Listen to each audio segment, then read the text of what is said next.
Hello అండి, అందరికీ నమస్తే. ఇటీవలే ఎస్ఎస్సి, ఎంటీఎస్ మరియు హవాల్దార్ సంబంధించిన అప్లికేషన్స్ అయితే అయిపోవడం జరిగింది.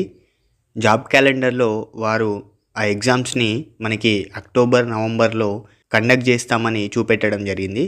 అయితే ఎస్ఎస్సి, ఎంటీఎస్ మరియు హవాల్దార్కి సంబంధించిన సిలబస్ ఏ విధంగా ఉంటుంది అండ్ ఎగ్జామ్ ప్యాటర్న్ ఏ విధంగా ఉంటుందో మనం ఫుల్ డీటెయిల్స్ అన్నది ఈ వీడియోలో తెలుసుకుందాం. ఈ ఎగ్జామ్ అనే కాదు, ఏ ఎగ్జామ్ అయినా కూడా ఫస్ట్ మనం యాజ్ ఏ యాస్పిరెంట్గా చేయాల్సిన పని ఏంటంటే మనం సిలబస్ షీట్ని డౌన్లోడ్ చేసుకోవాలి. సిలబస్ షీట్ అలాగే మనకి నోటిఫికేషన్ సంబంధించిన పీడిఎఫ్ని డౌన్లోడ్ చేసుకోవాలి. అవసరమైతే సిలబస్ షీట్ని ప్రింట్అవుట్ కూడా తీసుకొని దానిలో ఉన్న సిలబస్ని మాత్రమే మనం పూర్తిగా 100% చదవడానికి ప్రయత్నం చేయాలి. అంటే 2 సెషన్లలో 4 సబ్జెక్టులని వారు ఎగ్జామ్ కండక్ట్ చేస్తామని చెప్పడం అయితే జరిగింది. అయితే ఈ సెషన్ 1లో చూసినట్లయితే 2 సబ్జెక్ట్స్ వారు మెన్షన్ చేశారు. ఒకటేమో న్యూమరికల్ అండ్ మ్యాథమెటికల్ ఎబిలిటీ, రెండో subject reasoning ability and problem solving. ఇందులో first subject numerical and mathematical ability చూసినట్లయితే 20 క్వశ్చన్లు ఉంటాయండి, 60 మార్కులు. అంటే ఇక్కడ చూసినట్లయితే క్వశ్చన్స్ ఏమో 20, మార్క్స్ ఏమో 60గా మెన్షన్ చేశారు. Next second subject reasoning ability and problem solving కూడా సేమ్ 20 క్వశ్చన్లు 60 మార్కులు. అయితే ఈ ఎగ్జామ్ ఈ రెండింటికి అంటే ఈ 40 క్వశ్చన్లకి 45 మినిట్స్ అనేది టైం ఇవ్వడం జరిగింది. నెక్స్ట్ సెషన్ 2లో చూసినట్లయితే జనరల్ అవేర్నెస్ అండ్ అలాగే English language and comprehension 25 questions 75 marks. Same ఇంగ్లీష్కి కూడా 25 క్వశ్చన్స్కి 75 మార్క్స్. దీనికి కూడా 45 మినిట్స్ మీకు పెట్టడం అయితే జరిగింది. అయితే మీకు ఇక్కడ ఒక డౌట్ రావచ్చు, అన్నిటికి కూడా +3 మార్క్స్ ఉన్నాయా అనే డౌట్ చూసినట్లయితే, నెగిటివ్ మార్క్స్ ఏం లేవా అనే డౌట్ వచ్చినట్లయితే మనకి ఇక్కడ సెషన్ 1లో చూసినట్లయితే మ్యాథ్స్కి సంబంధించి ఎటువంటి నెగిటివ్ మార్క్స్ కూడా లేవు. అంటే numerical and mathematical ability, reasoning ability and problem solving వీటికి చూసినట్లయితే ఈ 2 సబ్జెక్టులకి సెషన్ 1లో చూసినట్లయితే నెగిటివ్ మార్క్స్ ఏం లేవండి. మనకి 40 క్వశ్చన్లకి 45 నిమిషాల సమయము 120 మార్కులు అనేది ఉండడం జరుగుతుంది. సో కాబట్టి మీరు ఏం చేయాలంటే ఈ సెషన్ 1లో మీరు మొత్తం అన్ని ప్రశ్నలకి సమాధానాలు పెట్టాలి. అంటే వచ్చినా రాకున్నా కానీ ఏదో ఒక ఆన్సర్ అయితే పెట్టాలి. అయితే ఇది 45 నిమిషాల తర్వాత ఆటోమేటిక్గా ఈ ఎగ్జామ్ అనేది అంటే సెషన్ 1 ఎగ్జామ్ అనేది క్లోజ్ అవ్వడం జరుగుతుంది. ఆటోమేటిక్గా ఆ సెషన్ 1 ఎగ్జామ్ క్లోజ్ అయిన వెంటనే మీకు సెషన్ 2 ఎగ్జామ్ అనేది స్టార్ట్ అవుతుంది. సెషన్ 2లో ఏమున్నాయో చూసినట్లయితే first subject general awareness, second subject English language and comprehension. ఈ 2 మనకి సబ్జెక్ట్స్ సెషన్ 2లో ఉన్నాయి. అంటే సెషన్ 1 ఎగ్జామ్ 45 నిమిషాల తర్వాత ఆటోమేటిక్గా అది సేవ్ అయ్యి అటెంప్ట్ చేయకున్నా కానీ ఆటోమేటిక్గా సెషన్ 1 అనేది క్లోజ్ అయిపోయి సెషన్ 2లోకి రావడం జరుగుతుంది. ఇందులో మీకు 2 సబ్జెక్ట్స్ 25 అంటే 50 క్వశ్చన్స్ 45 నిమిషాల్లో పెట్టాలి. అయితే ఇక్కడ చూడండి, మీకు ఇక్కడ మెయిన్ థింగ్ మీరు గుర్తుపెట్టుకోవాల్సింది ఏంటంటే జనరల్ అవేర్నెస్ అండ్ ఇంగ్లీష్ ఈ 2 సబ్జెక్టులలో నెగిటివ్ మార్క్స్ అనేది ఉండడం జరిగింది. అంటే మీరు ఒక క్వశ్చన్ రైట్ పెట్టినట్లయితే +3 మార్క్స్ రావడం జరుగుతుంది. అదే క్వశ్చన్ మీరు రాంగ్ పెట్టినట్లయితే -1 మార్క్ కూడా ఇక్కడ మెన్షన్ చేయడం జరుగుతుంది. మీకు ఈ సెషన్ 2 అనేది చాలా ఇంపార్టెంట్, చూసుకోండి ఇక్కడ. అంటే మీకు వచ్చిన క్వశ్చన్స్కి మాత్రమే ఆన్సర్ పెట్టడానికి ట్రై చేయండి. రానివి ఏమైనా ఉంటే లాస్ట్కు చూసుకోండి. చూడండి ఇక్కడ మళ్ళీ చెప్తున్నా, జనరల్ అవేర్నెస్ 25 మార్కులకు గాను మీరు రైట్ ఆన్సర్ చేస్తే +3 మార్క్స్ రావడం జరుగుతుంది, రాంగ్ ఆన్సర్ చేస్తే -1. సేమ్ అలాగే ఇంగ్లీష్ లాంగ్వేజ్ అండ్ కాంప్రహెన్షన్లో కూడా సేమ్ దీనికి కూడా 45 మినిట్స్ టైం ఉంటుంది. 45 మినిట్స్ అయిపోగానే ఎగ్జామ్ క్లోజ్ అవ్వడం జరుగుతుంది.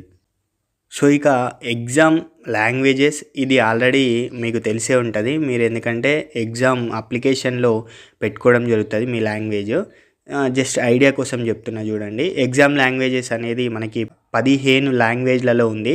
అందులో హిందీ, ఇంగ్లీషు, మన తెలుగు కూడా ఉండడం జరిగింది. ఒకసారి అయితే మీరు ఇంగ్లీష్ మీడియం పెట్టారా, తెలుగు మీడియం పెట్టారా, మీ కోడ్ని గుర్తుపెట్టుకోండి అంతే. ఇక్కడ ఇంగ్లీష్ మీడియం పెట్టిన వాళ్ళేమో 02 కోడ్ ఏమో 02, తెలుగు మీడియం పెట్టుకున్న వాళ్ళేమో కోడ్ 22 అని గుర్తుపెట్టుకోండి. ఇక సబ్జెక్ట్ వైజ్ సిలబస్లో ఏమేం టాపిక్స్ మెన్షన్ చేశాడో మనం ఇప్పుడు చూద్దాం. First numerical and mathematical ability. దీనిలో చూసినట్లయితే వాడు ఇంటీజర్స్ అండ్ హోల్ నెంబర్స్ అంటే మనకి పూర్ణాంకాలు పూర్ణ సంఖ్యలని అనడం జరుగుతుంది. నెక్స్ట్ ఎల్సిఎం అండ్ హెచ్సిఎఫ్ అంటే కాసాగు గాసాబా, డెసిమల్స్ అండ్ ఫ్రాక్షన్స్. మనకి ఇక్కడ వీటిని దశాంశాలు భిన్నాలు అని అంటాము. Next relationship between numbers, fundamental arithmetic operations, ఇది ఆర్థమెటిక్లో ఉంటాయి. నెక్స్ట్ బాడ్మాస్, ఇది బాడ్మాస్ రూల్ అంటాము. అంటే ఒక ప్రాబ్లంలో మనకి కూడిక, తీసివేత, గుణకారం, భాగాహారంలో అండ్ అలాగే బ్రాకెట్స్ ఉంటాయి. వీటిలో మనం ప్రాబ్లమ్ని అంటే దేన్ని ఫస్ట్ చేయాలి అని ఈ బాడ్మాస్ రూల్లో క్లియర్ కట్గా ఉండడం జరుగుతుంది. నెక్స్ట్ పర్సెంటేజ్ అంటే శాతాలు. నెక్స్ట్ చూసినట్లయితే మనకి రేషియో అండ్ ప్రపోర్షన్స్ అంటే ఇక్కడ నిష్పత్తి మరియు అనుపాతాలు అని అనడం జరుగుతుంది. నెక్స్ట్ వర్క్ అండ్ టైం అంటే పని ఉన్ను కాలం గురించి. Next direct and inverse proportions అంటే అనులోమానుపాతము, ఇందాక అనుపాతం అని చెప్పాను కదా, అందులోనే రెండు ఉంటాయి. డైరెక్ట్ ప్రపోర్షన్ అంటే అనులోమానుపాతము, ఇన్వర్స్ అంటే విలోమానుపాతం అని అనడం జరుగుతుంది. నెక్స్ట్ యావరేజెస్ అంటే సరాసరులు. నెక్స్ట్ సింపుల్ ఇంట్రెస్ట్ అంటే బారు వడ్డీ. ఇక్కడ బారు వడ్డీ మాత్రమే ఇవ్వడం జరిగింది, చక్రవడ్డీ ఇవ్వలేదు. సింపుల్ ఇంట్రెస్ట్ అంటే బారు వడ్డీ. నెక్స్ట్ ప్రాఫిట్ అండ్ లాస్ అంటే లాభము నష్టము. నెక్స్ట్ డిస్కౌంట్, దీన్ని రాయితీ అనడం జరుగుతుంది. Next area and perimeter of basic geometric figures అంటే వైశాల్యము అండ్ చుట్టుకొలత అని అంటాము. నెక్స్ట్ డిస్టెన్స్ అండ్ టైము, దూరము కాలం గురించి. నెక్స్ట్ లైన్స్ అండ్ యాంగిల్స్, ఇందులో రేఖ, సరళ రేఖ, కిరణము, లేకుంటే పూరక కోణము, సంపూరక కోణము, ఇలా కోణాలు ఉండడం జరుగుతుంది. నెక్స్ట్ గ్రాఫ్స్ అండ్ డాటా, ఇది స్టాటిస్టిక్స్ అంటే సాంఘిక శాస్త్రం గురించి. Next square and square roots, ఇవేమో మనకి వర్గాలు వర్గమూలాలు అని అనడం జరుగుతుంది. గణాలు ఘనమూలాలు లేవు, ఓన్లీ వర్గాలు వర్గమూలాలు మాత్రమే ఇవ్వడం జరిగింది. Next subject reasoning ability and problem solving. ఇందులో చూసినట్లయితే based on alpha numeric series అంటే ఏ నుంచి బి వరకు మనకి సిరీస్ ఉంటాయి కదా, వాటి గురించి. Coding and decoding. Next analogy అంటే వీటిని ఏమంటారంటే పోలిక, సారూప్యత గురించి. Next directions. Next similarities and differences అంటే పోలికలు, భేదాలు. జంబ్లింగ్స్ అంటే జంబ్లింగ్ ప్రాబ్లమ్స్ కూడా ఇవ్వడం జరుగుతుంది. Problem solving and analysis. Non verbal reasoning based on diagrams. Age calculations, calendar and clock. చూడొచ్చు మనకి age calculation, calendar and clock ఇవి చూసినట్లయితే మనకి అప్ టు 10th లోపు మనకి ఆర్థమెటిక్లో ఉండడం జరుగుతుంది. అంటే మనకి ఆర్థమెటిక్లో కరెక్ట్ చూసినట్లయితే ఇవి కవర్ అయిపోతాయి. ఏంటంటే ఏజ్, క్యాలెండర్, క్లాక్, ఈ 3 టాపిక్స్ కవర్ అయిపోతాయి. Next subject general awareness. General అవేర్నెస్లో సోషల్ స్టడీస్ అంట, ఇక్కడ క్లియర్గా మెన్షన్ చేశారు చూడండి. History, geography, art and culture, civics, economics. Next general science అని మెన్షన్ చేశాడు. ఇందులో బాటనీ, జువాలజీ, ఇట్లా ఫిజిక్స్, కెమిస్ట్రీ ఇట్లా ఏం డిఫరెన్షియేషన్ చేయలేదు. అండ్ ఈవీఎస్ కూడా మెన్షన్ చేశాడు, అంటే ఎన్విరాన్మెంటల్ స్టడీస్ కూడా మెన్షన్ చేశాడు. ఇక్కడ చూడండి, ఇక్కడ జనరల్ అవేర్నెస్ మాత్రం అప్ టు 10th స్టాండర్డ్ అని ఇక్కడ క్లియర్ కట్గా మెన్షన్ చేశాడు చూడండి. Next English language and comprehension. English లాంగ్వేజ్లో చూసినట్లయితే మనకి grammar, sentence structure, synonyms, antonyms. Next ఒక పారాగ్రాఫ్ ఇచ్చి దాని కింద క్వశ్చన్స్ అడగడం అయితే జరుగుతుందని ఇక్కడ మెన్షన్ చేశాడు. ఇక్కడ గ్రామర్ మాత్రం చూసినట్లయితే అది చాలా డెప్త్గా ఉంటుంది. బట్ మీరు అప్ టు 10th వరకు గ్రామర్ ఏమైతే ఉందో మనకి స్కూల్ బుక్స్లలో అంటే పార్ట్స్ ఆఫ్ స్పీచ్ కావచ్చు, టెన్సెస్ కావచ్చు, ఇవి చూసుకున్నట్లయితే అవి కవర్ అయిపోతాయి.